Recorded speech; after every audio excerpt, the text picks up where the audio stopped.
দেখে নিশ্চয়ই বোঝা যাচ্ছে না এটা বাহির থেকে আনা আইসক্রিম নাকি বাসায় বানানো আইসক্রিম।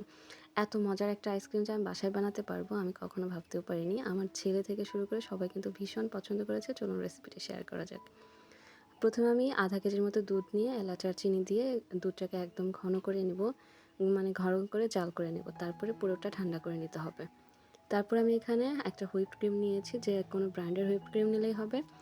হুইপড ক্রিমটা আমি এখানে হাফ কাপ মেজারিং কাপে করে 2 বার দিয়ে দিয়েছি, অর্থাৎ 1 কাপ মতো হুইপড ক্রিম আমি এখানে নিয়েছি। এবার একটা হ্যান্ড হুইস্কের সাহায্যে এটাকে বিট করতে থাকবো।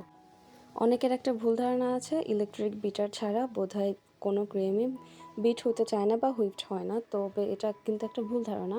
এরকম রেডি একটা ক্রিম দিয়ে একটা হ্যান্ড হুইস্ক দিয়ে যদি এরকম বিট করা যায় কিছুক্ষণ পরে কিন্তু খুব সুন্দর মতো স্টিফ হয়ে আসে আর এটা একদম পারফেক্টলি হয়ে যায়। আমি এভাবে করে কেকের উপরেও ডেকোরেশন করে থাকি।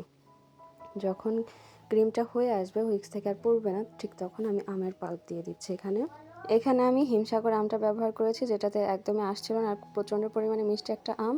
সেই আমগুলোকে কেটে আমি ব্লেন্ড করে নিয়েছি আর এটা একটু বেশি পরিমাণে ক্রিমের সাথে মিশিয়ে নিচ্ছি, যেন খেতে খুব আমের একটা ভালো ফিল পাওয়া যায়। আর যে আগে থেকে দুধটা আমি ঘন করে নিয়েছিলাম সেই দুধটাকে ওখানে দিয়ে ভালোভাবে মিশিয়ে নিচ্ছি। মেশাতে মেশাতে এত সুন্দর একটা কালার হয়ে আসছে, যেটা দেখে আসলে একটু লোভনীয় মনে হচ্ছিল। এখানে কিন্তু কোনো ফুড কালার ইউজ করা হয়নি।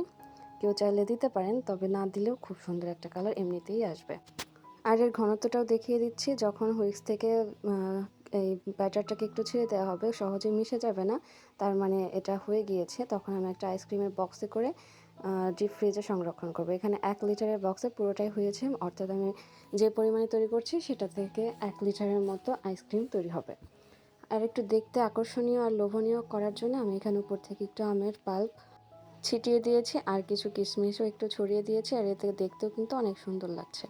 চাইলে এখানে বিভিন্ন রকমের বাদাম কুচিও দেওয়া যেতে পারে।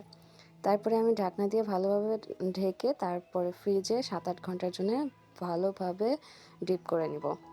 তারপরে দেখতে পাচ্ছেন এটা এত সুন্দর পারফেক্টলি তৈরি হয়েছে, আমি নিজেই অবাক যে আমি এত ভালো আইসক্রিম বাসায় তৈরি করতে পারবো। আমার ছেলে থেকে শুরু করে সবাই তো ভীষণ পছন্দ করেছে। আর এই সহজ রেসিপিটি যদি কারো একটুও ভালো লেগে থাকে আমাকে কমেন্ট করে জানাতে পারেন আর ভিডিওটি সবার সাথে শেয়ার করে দিতে পারেন।